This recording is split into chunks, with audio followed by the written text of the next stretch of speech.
Hold at all costs. Those were the orders given to Colonel Joshua Chamberlain, the leader of the 20th Maine Infantry Regiment on July 2nd, 1863 at Gettysburg. See, these orders were given to him because his regiment was the end of the line on Little Round Top. And if they did not hold the line, they would have been overrun by the Confederate Army, ceded higher ground, and potentially change the entire course of the Battle of Gettysburg and potentially the Civil War. Welcome to episode 2 of Leading with Your Heart and Your Mind podcast entitled Hold at All Costs. You might be asking yourself, that seems like an odd analogy and a title for a podcast on leadership. But the reason for this is actually multifactorial. My guest today, Steve Rauschkolb, is a Civil War historian. He has taken groups of his leaders to different Civil War battle sites to put yourself in the shoes of military leaders. And while what we do as leaders is not life and death, usually, it's really important to learn the lessons of individuals in those severe leadership situations, what they were put through and what they did to lead their teams to success. I was fortunate enough to go to Gettysburg 20 years ago and walk the ground at Little Round Top, where Colonel Joshua Chamberlain led his troops. On the wall behind me, that picture right there is Joshua Chamberlain on Little Round Top, and it holds special significance to me as well as to Steve. So I hope you enjoy the podcast. Welcome to the Leading with Your Heart and Your Mind podcast. This is episode number 2, the podcast where we learn from great leaders across business, government, sports, and non-for-profit sectors. We're going to dig deep into how they create a positive culture through psychological safety and support people to become the best versions of themselves, to lead organizations from the bottom up. You know, it's funny, when I wrote that profile for the podcast 2 years ago, I have great leaders from government in there. I may struggle to find some of those, Steve. I'm not sure where I'm going to get great leaders from government, so I may have to adjust. So, you know, for some of you, I think there may have been a total of 6 people that actually listened to the first podcast 2 years ago. You might be asking yourself, if you've happened to stumble along podcast number 2, Scott, it was 2 years ago. And you made promises of great leaders and all these people you'd bring in. Where have you been for 2 years? Well, if I told you I was training for a half Ironman triathlon and 5 days before the race, I was hit by a car, broke ribs, and couldn't race, that would be accurate. If I told you after recovering from that, I decided I would train for a marathon, I would overtrain like an idiot, get injured again, and have to cancel that marathon a month before the race, that would be accurate. If I told you I competed in a half Ironman a year later after the car accident, won my age group by 9 minutes, that would be accurate. If I told you my daughter got married 2 months ago and we're prepping for my son's marriage in 3 months, that would be accurate. And if I told you this year I'm training for a half Ironman and a full Ironman triathlon, all of that would be accurate. Unfortunately, those don't really serve as valid excuses because you need to sometimes just put a stick in the sand and make time for this. And this is a passion of mine. Leadership's a passion of mine, which is why I started this podcast.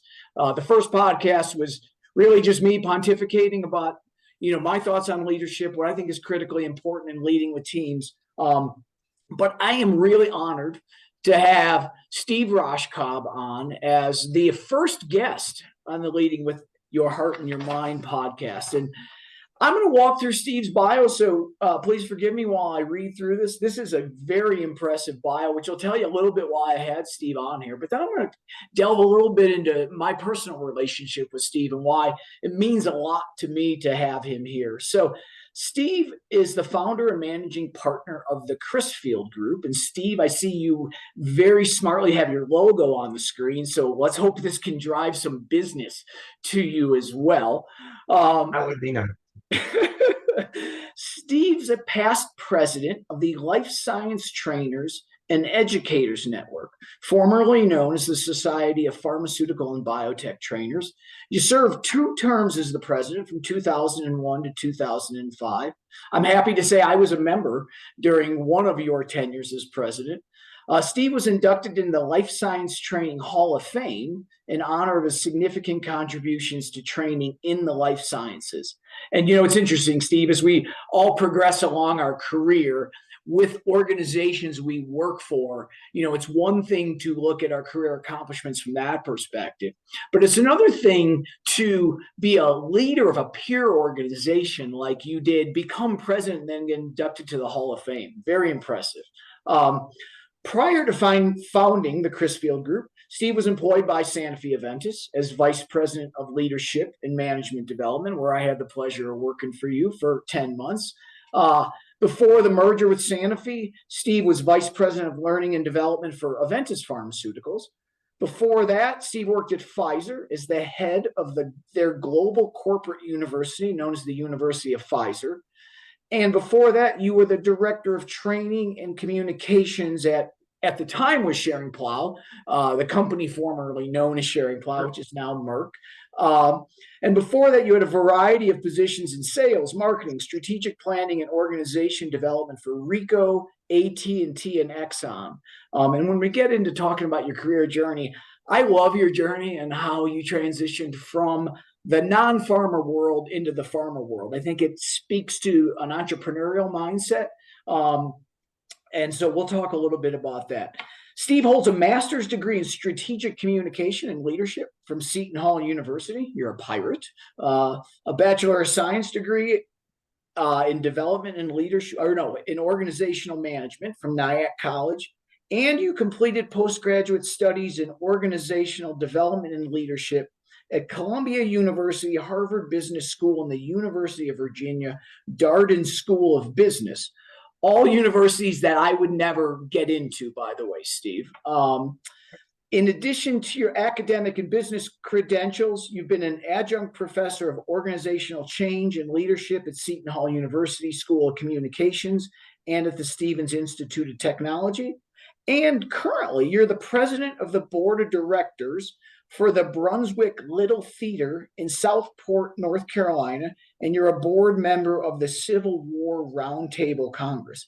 That I've known you for almost 20 years, Steve, but until I read through your bio, it's really impressive. I'm not saying that because you're agreed to come on here. It truly is really impressive. You should be very proud of what you've done. A little bit about like our personal history and why you were one of the first people I wanted to have on this podcast.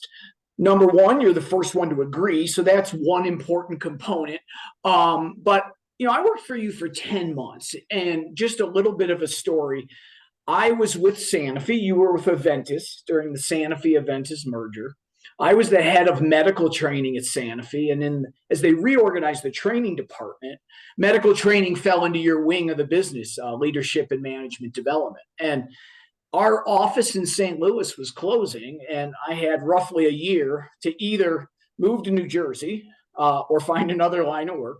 And I really thought of making the move to New Jersey. And one of the driving forces was working for you.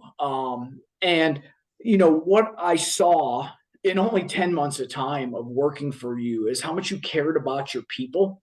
Because even though you were getting pressure from your boss to get me to move to New Jersey and fill that role, you very much cared about me as a person and not just me filling a seat on your team to do the job. And you often said to me, and knowing it was really tough for me to pick my family up and move them there, you asked me, Scott, what do you want to do in your career? I mean, you can do anything with your career, and how do I help you?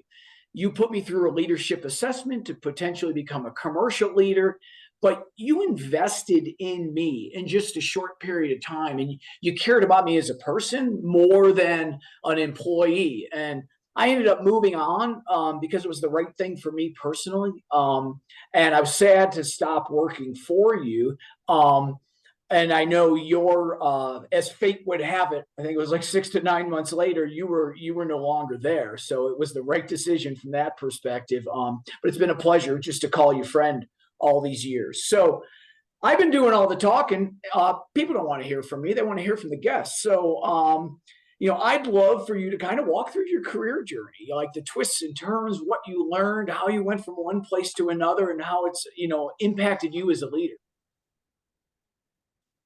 Well, Scott, I'd love to say that my entire career was very intentional, but I think probably very few people could say that about their career. And I was thinking about it, and I look at my career in maybe three different segments. The first segment was about how do I get somebody else to pay for my college education? And I don't really care what the job is because I'm living home with mom and dad. Um, the second part of my career was, after starting a family and getting married, is how do you earn a good living and how do you advance your career? And then the third part was more about becoming an entrepreneur and becoming a leader. So it's interesting that very early in my career wasn't much about leadership. I started going to the college, the State University of New York, and very very quickly I learned after 1 year there. It sounds very funny by today's standards, but going back to my dad and explaining to him why I wanted to leave the State University of New York and come home and be a commuter, I said, Dad, do you realize I was paying for my own education? Do you realize at the end of 4 years I could be $8,000 in debt? Which is really hysterical when you consider the cost of a college education today. So I took a job. I was actively looking for a job that I could do on a full-time basis that would actually pay for me to go to college. So I took a job as a sales representative selling office products in the South Bronx. Sort of a dangerous place in the 70s. I never had a lot of passion about what I was doing, but I knew they had a great educational reimbursement program. Somewhere along the way, I was good at selling, um, probably in a very unconventional way. And they gave me a team of new hires to manage. And one of the things I realized very quickly is the tools that they gave me to manage these new hires were not very good. So I created a whole new curriculum. Now, mind you, this was a straight commission position, no reimbursement for expenses, no draw, nothing. You sort of go out, you have a territory, and you get commission if you sell something. If you don't, you don't make any money, which suited me fine because I was getting my college tuition paid for and living at home with mom and dad. It was a decent trade. Exactly. So I wasn't happy with the tools I was getting. So I created my own curriculum for new hires, which evidently some people thought was very good and made its way into the sales training department. And about a year later, I got a call from them and they said, hey, that thing that you did for the new hires was pretty good. Would you be interested in coming into home office and working in sales training? Which I did.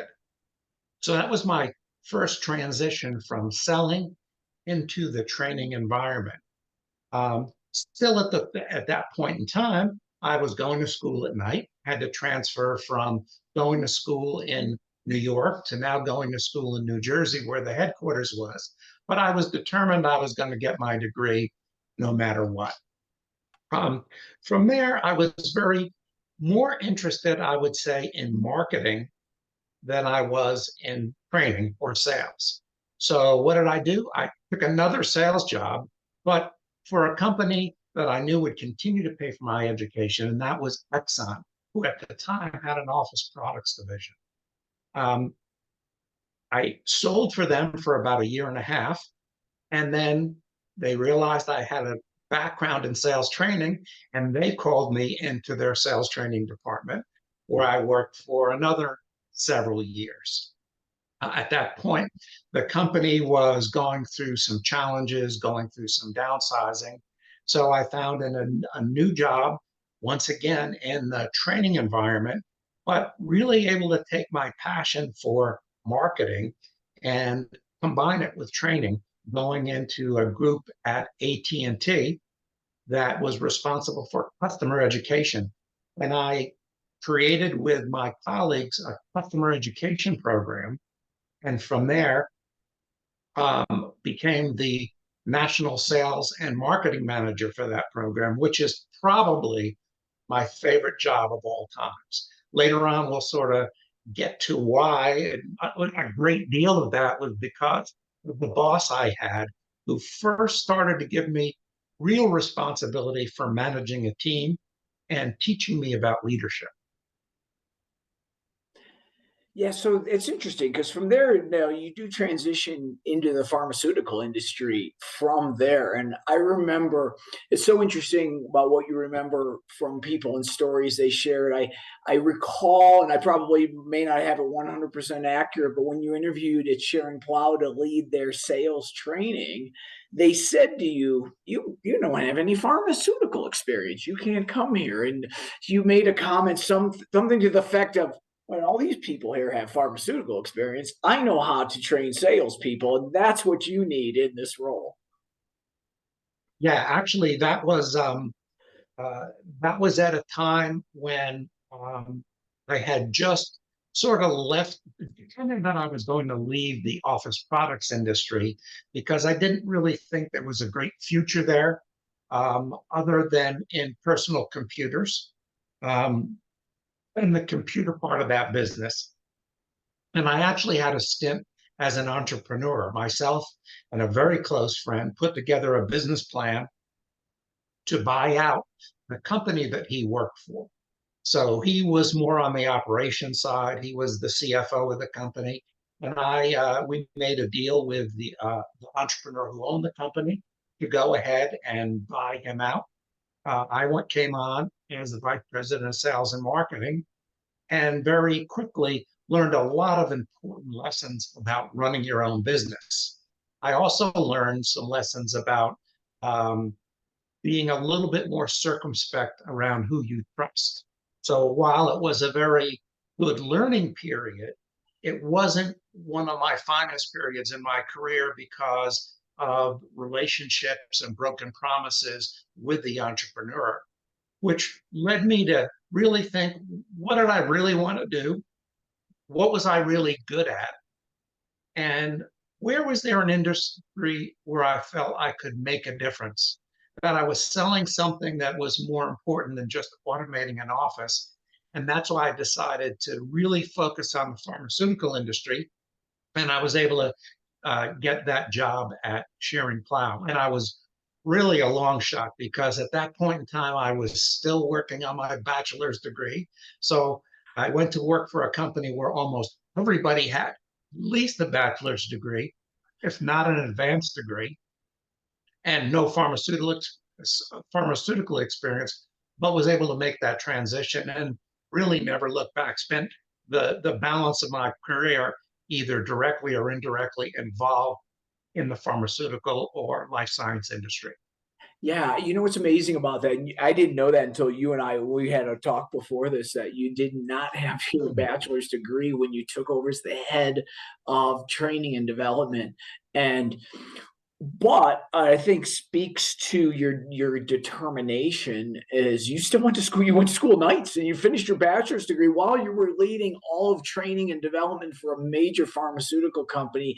And for people who are listening to this who are earlier in their career, that probably seems like a fantasy story, right? Because you could not do that today. I don't think you could. I finally did get my bachelor's degree from Nyack College at 40. I was 40 years old when I got it. And I remember, now my father has had some advanced degrees, and I know he was always disappointed that I didn't finish my bachelor's. So when I finally did, I didn't even tell him that I was actively continuing to work on it. And when I finally did graduate, I had the picture of me holding my diploma. I wrapped the diploma up as a Father's Day gift from my father and presented it to him on Father's Day. So it was a very proud moment for me and also a proud moment for my dad. That's fabulous. That's awesome. And that sort of led me into wanting to continue my education, which I did. And 3 years later, I earned my master's degree from Seton Hall University and had intended to go on for my PhD, um, but sort of was talked out of it by my faculty advisor, who said he didn't think with my business background and what I wanted to do, I necessarily needed it, but I still sort of regret it. It's funny you say that because I have kind of a similar story from going back maybe 6 or 7 years ago. I've always had this itch to get an MBA. Obviously, my doctorate's in pharmacy. I came from the science side. However, I've been in people leadership for 20 years. And when people ask me, what do you do? I'm like, I lead people.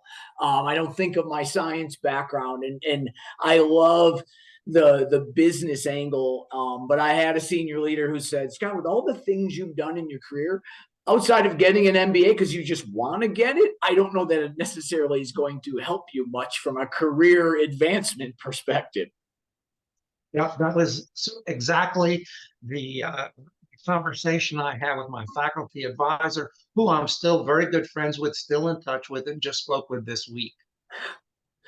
Um, it's interesting in my transition in going from, getting a college degree and really being the main driver of my career at that point in time, then moving into trying to earn a living and then becoming an entrepreneur. It wasn't really until I got to Shearing Plow that I even began to hear about concept of leadership and why it was important in business. I had a boss then who was, very good at developing people.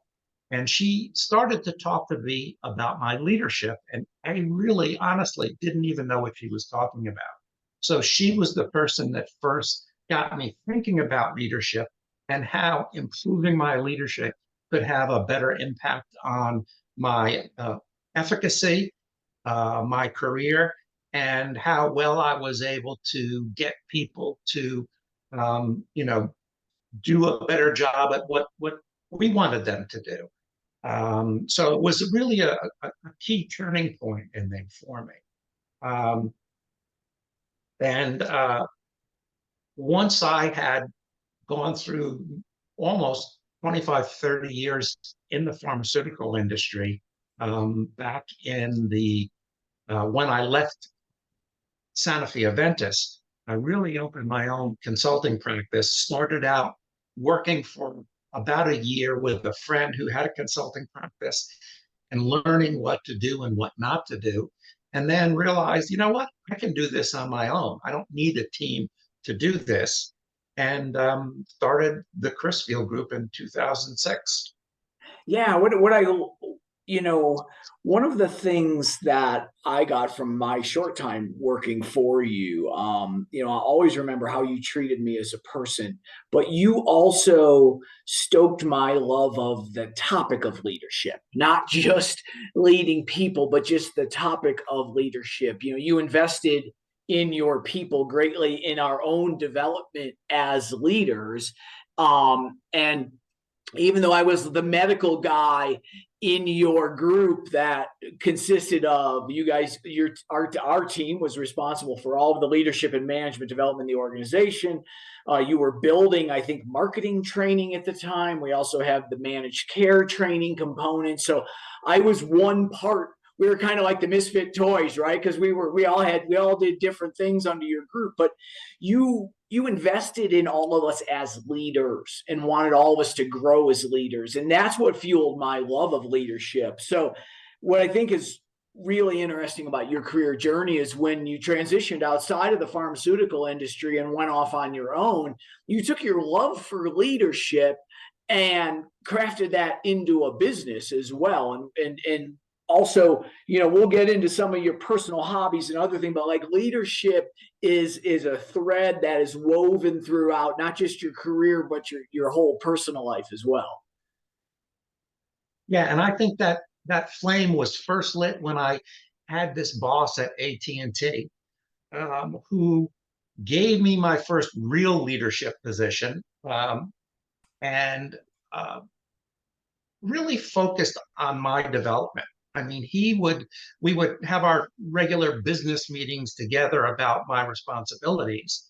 But he would always sit back after that and he would pose hypothetical leadership situations to me, knowing that I was a new leader, and say, hey, take a look at this department over there.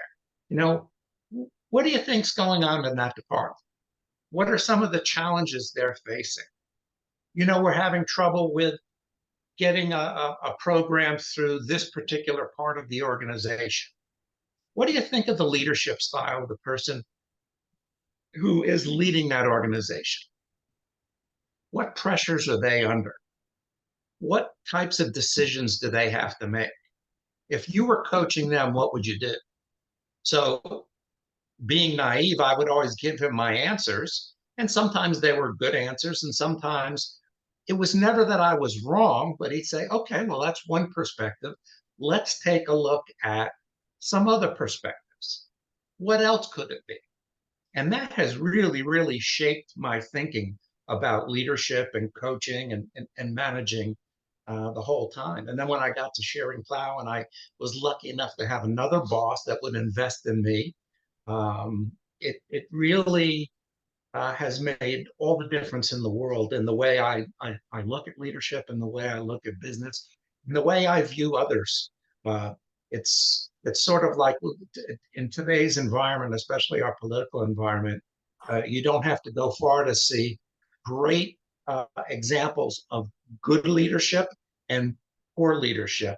And we won't get into them today, but they're very, very obvious when you understand leadership. Yeah, absolutely. I think that's a nice transition into, we're all a byproduct of our environment, and it sounds like you had wonderful people that invested in you.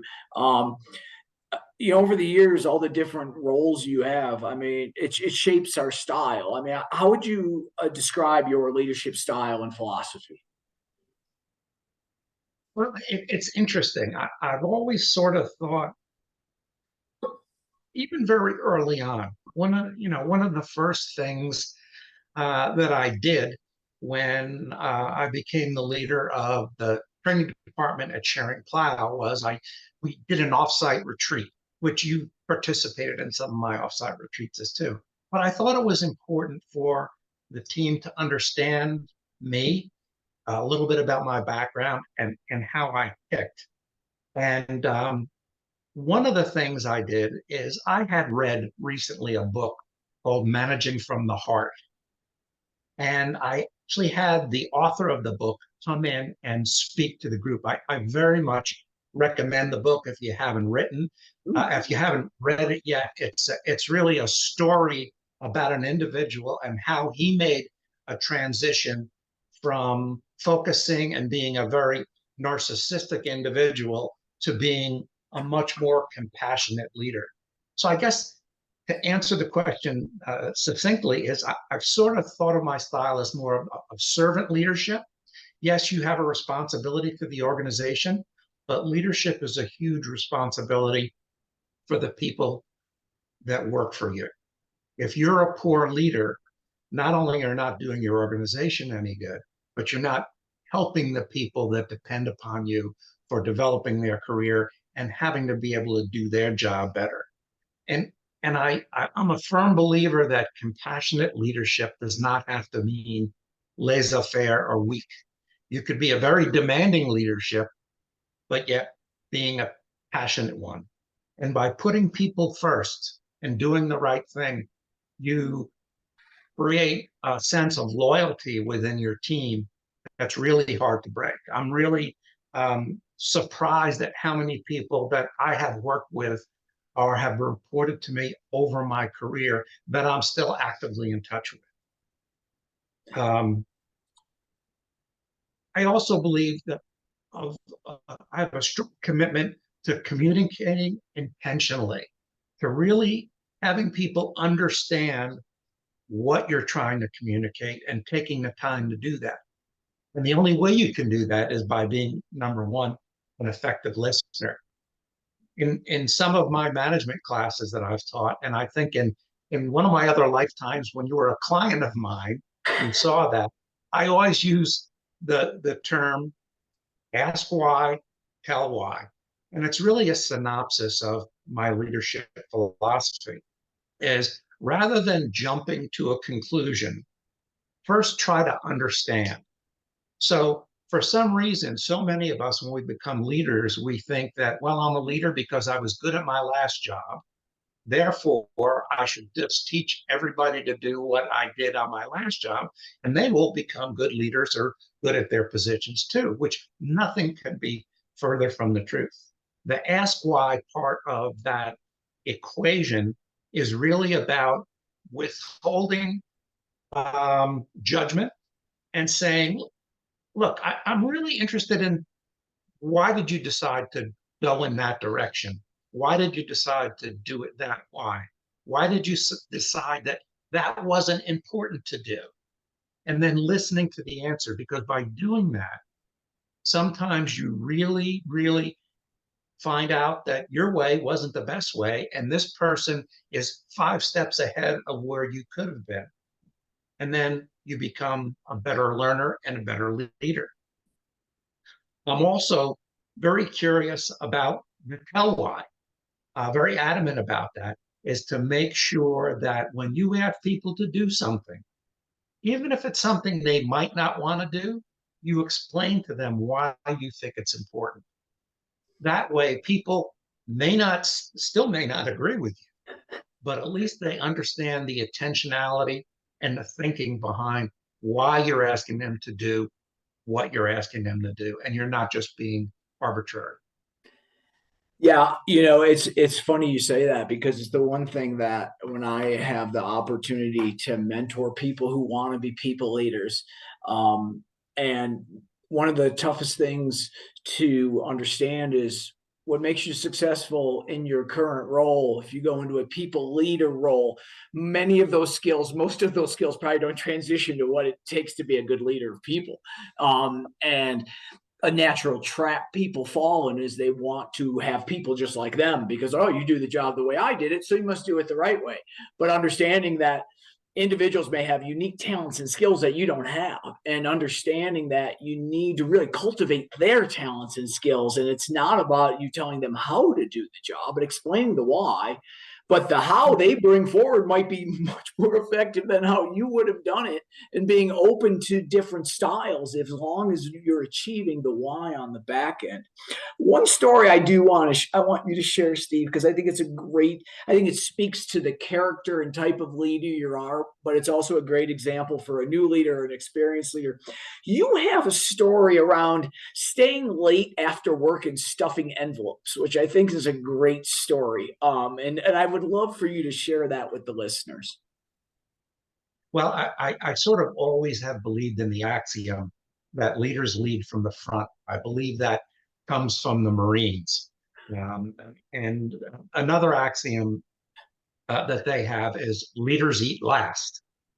Um, and the challenge we had at the time is I was new coming into the role, and the organization had done a very smart thing is they wanted to take our admins and give them more of a career path. So they created a junior admin role, an admin role, and the senior admin role. As I got there and started to do my due diligence and understand the department and the culture of the organization, what I was finding is that while done for the right reasons, this particular move was starting to create challenges, unintended challenges. So people that had been promoted into the role of senior admin no longer wanted to do anything that might be considered what a junior admin. So we actually, in reality, had less people doing the things that needed to be done in order to make people and give them some career growth. So I got all of our admins together. I think there were maybe 15, 18 of them at the time. And I tried to express my philosophy. And philosophically, it was here's my job description. Whatever it takes for us to be successful, and to make the company successful, as long as it's ethical. Number two, if you're the type of person that really feels like when something is asked of you, you need to go consult your job description in order to determine whether you're going to do it. Simple things like answering and picking up the phone, making copies for somebody, or any other administrative function, then that was not going to cut it in this department. And to emphasize that, we had a mailing that was going out to several thousand people in our field force. And I knew that the mailing couldn't be done or envelopes be stuffed until after 5 o'clock at night in the mailroom when everyone had gone home. So at about 5 after 5, I knew there were 3 or 4 of our admins that were down there stuffing envelopes. So I showed up, grabbed some envelopes and started stuffing them. And they said, no, no, no, Steve, you don't have to do this. This is not, this is not your job. We got this handled. And I said, well, look, you got a big pile of envelopes over there. It's after 5 o'clock. More hands make easier work. I'm happy to do it. And I did it very intentionally to make a point. Now, did it have the desired effect? I'm not sure, but at least it set a standard of I would never ask anyone to do what I wouldn't be able to do myself, or what I wouldn't be willing to do myself. Yeah, I mean, and that's happened a few times in my career. It's a simple axiom as a leader, but yet it's so often that you see certain individuals that think some things are beneath them in their particular role. So we talked a lot about great leaders you worked with, how they've impacted your career. I know I've had some leaders that have been slightly more challenging to work for, but I've learned things from them. Sometimes I've learned what not to do, but I've also learned where their styles are different than mine. I have taken some positive things. I'd love to know what have you learned from some of the bad leaders, for lack of a better word, that you have worked for in your career. Well, I'd like to forget that, but those difficult situations. But I think, and this has also been a very motivating force behind leadership for me, is I always remember how the bad leaders made me feel. And to a certain extent, I know for me, I've had more than one poor leader that I worked for. Just remember going home at night from work, physically drained, having trouble getting up in the morning and going to work, how I felt on Sunday nights. I think there's one leader in particular during my entrepreneurial period that I worked for.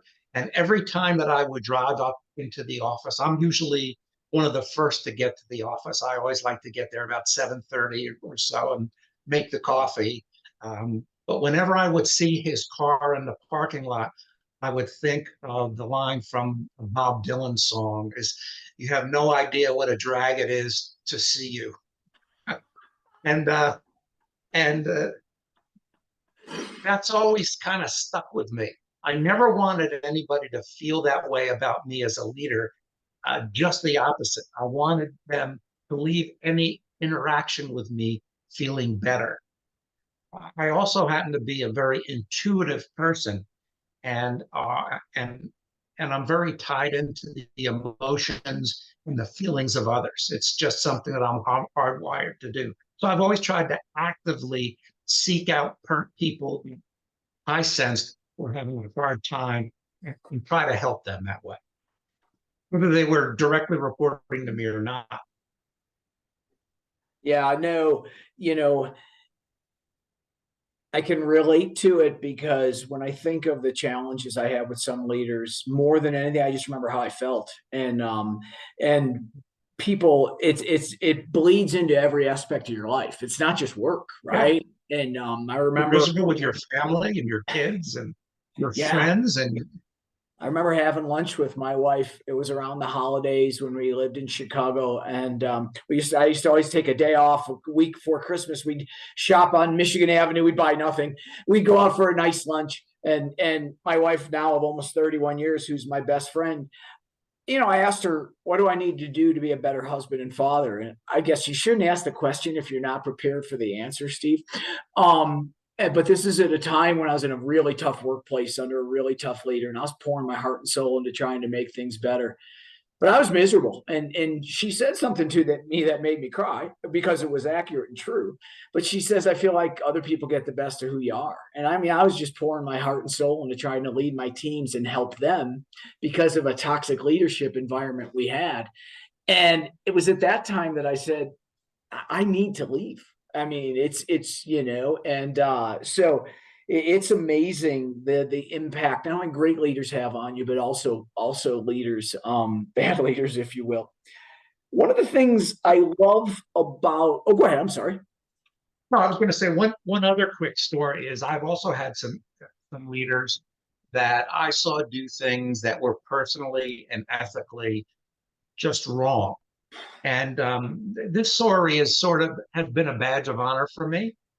Once again, this was during my entrepreneurial period, and the gentleman that owned the company wanted me to do something that I thought was unethical with a client. And I went into his office and I just said, no, we can't do that. I said, morally, it's not right. Ethically, it's not right. I'm not even sure it's legal. And it's certainly not right for the client. And we had quite a row over it. And my partner talked to him later. And when I was discussing it with my partner, I said, I'm just not going to do it. He goes, yeah, I had that discussion with him. And you know what he told me? He said, you were honest, but stupid. And to this day, my partner is still one of my closest friends. And he constantly tells me, or will bring that up and say, oh, you're just honest, but stupid. That's good. I But like. it's a badge of courage for me. Okay, yeah. I don't know that you want to brand your company that way, Steve. I don't know if that's Honest, but stupid. yes. I'm not sure you want It's to our brand. nickname. Get shirts made up, maybe. I love your love for leadership. I've gotten much of my love from leadership directly from you. At least you ignited the fire throughout. But what I love is even your hobbies and the things you do in your personal life all revolve around leadership. You find a way to marry the two together. And one of your passions as a child was Civil War and Civil War history. You've consulted on books. You've taken teams that have worked for you, including me. I was honored to be one of them on leadership development excursions that involved us going to battlefields and learning about what were the leadership decisions those generals had to face. Because I mean, we talk leadership, that's life and death, truly life and Yes. death, right? And on the wall behind me, I have my Joshua Chamberlain hold at all costs um, plaque that you sent out to all your leaders after our Gettysburg leadership Mine development. is right there. That was You can't see it. 19 years ago, and that has followed me ever since. And it always makes me think of you. But it was just an amazing leadership development program. But I'd love to, just hear about, how you've, taken your love for Civil War history, tied it to leadership, and you're still involved in that to this day. Yeah, actually, when I was very young, I think 6 or 7, all my friends were getting World War II soldiers, and I spotted in the Sears Christmas catalog the blue-gray battle set, and I went like, wow, that's interesting, And I knew a little bit about the Civil War, so I was playing with Confederate and Union soldiers even at a very early age, and it wasn't until much later when I wasn't going to school all the time and I had a chance to do some reading that I read full of books that really touched me. The Killer Angels, a Pulitzer Prize winning book by Michael Shara, and also another book called Landscape Turned Red about the Battle of Antietam by Stephen Sears. Read those 2 books and really saw, wow, there were a lot of little decisions that had to be made that at the time maybe didn't seem consequential, but ended up being life and death decisions. And those books, one is a novel, one is not, um, demonstrated many pure play examples of leadership in action. And that's why I love them so much. You can talk philosophically about leadership, but when you actually see it take place, it drives much deeper into your psyche about how important it was and how important leadership is. And I started to work with Steve Wiley at the Lincoln Leadership Institute at Gettysburg, and that's the program you're referring to. And over the years in my consulting practice, I've brought over a dozen groups of executives there because I feel so strongly that those pure play leadership lessons can universally be used within organizations. I've also orchestrated bringing groups of my customers there, so together they can talk about leadership within their organizations and how they could work more closely together. So leadership on many, many levels has great benefits to an organization and to a relationship between a customer and a supplier. Yeah, the situational leadership program we went through at Gettysburg was modeled around Killer Angels and the Yes. decisions the leaders made, and what that piqued my interest for the other leaders involved in the Civil War. I've probably read, I think, 12 different Abraham Lincoln books. What an amazing leader! When you think of someone who had challenging things to deal with, like a country at civil war, unbelievable leader. Team of Rivals is a fabulous book. And then I actually 2 summers ago read Ron Chernow's book on Grant. And what an amazing individual in the U.S. history that Grant was. That I don't think people realize what an amazing he gets portrayed as an alcoholic general of the Union armies, how he's portrayed. He was much more complex man, wonderful leader, had an amazing second life after, being president, etc. I mean, amazing. And all that was kind of, I jumped into that after the Civil War experience with you. We've talked so much, we could talk for hours. I'd love to hear your thoughts on, for the people who work for you, how would you like them to remember you as a leader? Um, I think somebody who was demanding but always fair, somebody who really focused on getting the best out of people without making them feel bad, somebody who challenged people, who always put people first. I've always said that we work to live, we don't live to work. And I think your situation was one where I recognized that, moving you to New Jersey from St. Louis was going to be very disruptive on your family, and wanted to make sure that you were committed to doing it and doing it for the right reasons. I could think of another story where I had a gentleman who told me he lived and worked in New Jersey with me, and his father was in Pittsburgh and was dying from a brain tumor. And he was very keen to get back to Pittsburgh and came to me and told me, I think I'm just going to go take a rep job out there because I need to be near my dad. Well, I was able to go up to the president of the company and get a waiver. This was at a time where nobody worked from home, was to allow him to continue to do his job working remotely from Pittsburgh and taking care of his family.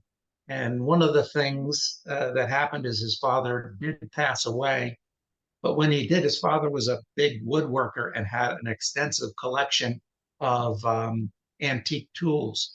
And you can't see it behind me because it's in the other direction, but it's right up on my shelf. He gave me a antique wood plane from his father's collection to thank me for my role in helping him to get to Pittsburgh and be with his dad there in the final days of his life. So I'm sort of very proud of that. But, that's part of how I would like to be remembered. Somebody who's gone the extra mile to make sure somebody was successful. One last quick story is, gratefully, I didn't have to terminate many people over the course of my career. There were a number. I can think of two guys in particular that I did have to terminate. And I worked so hard to try to get these two guys up to where they were productive and really delivering for the organization, but ultimately couldn't do it. Went out of my way and ended up terminating both of them, to my detriment. In one case, I was given a lower salary grade because I didn't move on an individual fast enough. And I remember saying, if I had it to do all over again, I wouldn't have done anything different. Well, I guess the proof is in the pudding, because both of these gentlemen that I terminated are still my friends to this day. One I've been hired by his wife to do consulting. The other one I've played golf with multiple times. And both people, every time I see them, we embrace and talk about the old days with no talk about the fact that I've fired them. So I'm a little proud of that, because I recognize that they recognize that I did everything that I could for them. And that makes me feel good. Yeah, it's the old quote: people will forget what you said, they'll forget what you did, but they won't forget how you made them feel. Well, how many people do you fire and then 3 months later get invited to their wedding? Yeah, absolutely. Steve, one last question. Thinking about your leadership journey, what are you most proud of? I guess I'm most proud of, well, here's an example. When I went to Sharing Cloud, the sales training department had been going through a lot of turmoil. It seems like most of the big jobs that I've had in my career were to come in and to fix something that was badly broken. Well, the department at that time, it was sort of, they used to refer to it as the elephant graveyard. They were people in the department that just couldn't do a job anywhere else, and no one ever got promoted out of it. Well, I think over the course of my time in the department, which was leading that department for close to 10 years, I was able to get 24 people promoted out of the department into product management or into sales management. And I'm very proud of that. And also, out of the groups of many, many people that have reported to me over the years, I counted the other day, and 5 of them are now either CEOs, presidents, or chief operating officers of major pharmaceutical companies. So I'm very proud of that as well, that I got a chance to work with them, learn from them, and touch their lives in some way that I hope they would think is positive. Yeah, and it speaks to your compassion for people, but also your talent and skill of developing people. So, Steve, I can't thank you enough for being the very first guest on the Leading with Your Heart and Your Mind podcast. And I love that, one of your books is Managing from the Heart, and that wasn't a plant. I did not know that until I had you on here. I just want to let you know I'm grateful for you and our relationship. I've been blessed to know you for almost 20 years now. We haven't been on the golf course in a while, so we need to get back on the golf course. You need to do that. I can't think of anyone better to be the inaugural guest on this. I think let's hope it's not 2 years before I have another guest, but if it is, this is an enduring podcast for people to listen to. And I just want to thank you so much, Steve. Well, thank you, Scott.